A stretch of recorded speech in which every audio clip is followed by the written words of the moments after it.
Hello, யாரு? நான் உங்களோட மகன்ட ஆசிரியர் கேட்கேன். சொல்லுங்க ஆசிரியரே.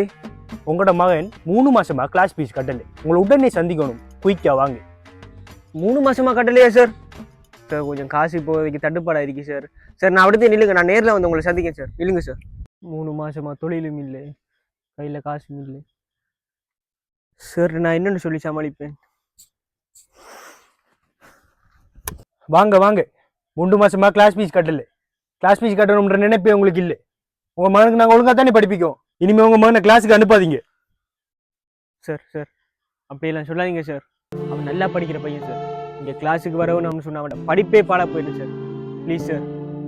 ஓ, நாங்கள் கஷ்டப்பட்டு படிச்சு டிகிரி வாங்கி உன் பையனுக்கு படிப்பிக்க வந்தா நீ உன் பையனுக்கு ஓசியில் படிப்பிக்க சொல்லுவேன். நாங்களும் படிப்பிச்சு கொடுத்துட்டு போய்கிட்டே இருக்கணும் சார். நான் அப்படி சொல்லல சார். சார் நான் அப்படி சொல்லல சார். ஓ, வேற எப்படி?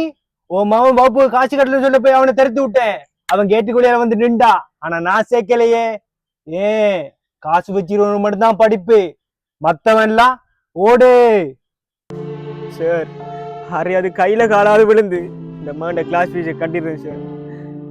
இந்த மகண்ட படிப்பு பாலா போயிடும் சார்.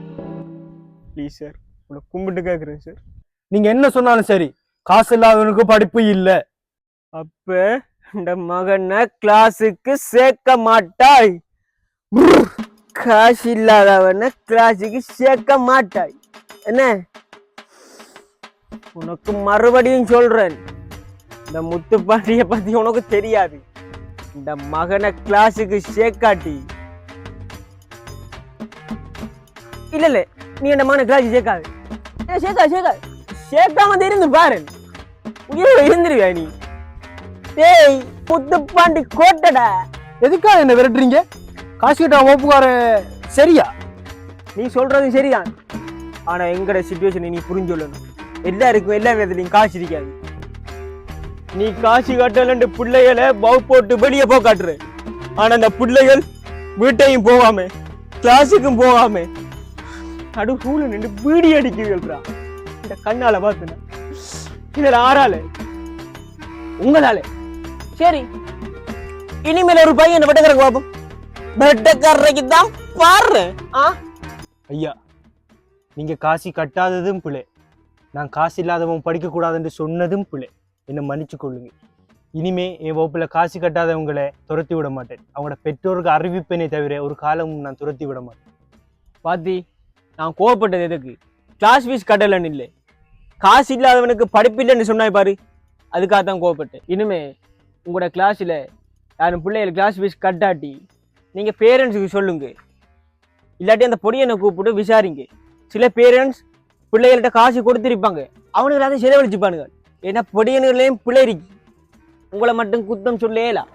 சார், நான் கழிச்சது எல்லாத்துக்கும் மன்னிச்சு கொள்ளுங்க. நான் இனிமேல் ஒழுங்கா கிளாஸ் ஃபீஸ் கட்டுவேன். அப்படி யாராவது கிளாஸ் ஃபீஸ் கட்டாட்டி இனி விரசி விடாதீங்க. அவன் வெளியில போனா பிள்ளைகளுக்குள்ள ஏற்றத்தாழ்வு வரும். அந்த பொடியை பார்த்து அவனை பகுடி பண்ணுவான், இவன் பகுடி பண்ணுவான். புரிஞ்சுக்கோங்க சார். வேற ஒன்றும் இல்லை, கோவில் காசு கட்டாமல் படிக்கவே இல்லை. எத்தனை பேருக்கு காசு கட்டாமல் சார் நீங்கள் படிப்பிக்கிறீங்க, அதுவும் சரி. மாதா பிதா குரு 3ஆம் இடத்துல வச்சுங்க சார். உங்களை நீங்க சாமி சார். ஆசிரியரை மதிக்காம தான் சார் நான் இந்த இப்படி இருக்கேன். இப்போ ஆசிரியரை வச்சுக்க நான் வேற லெவலில் இருந்தேன். வரடா சார்.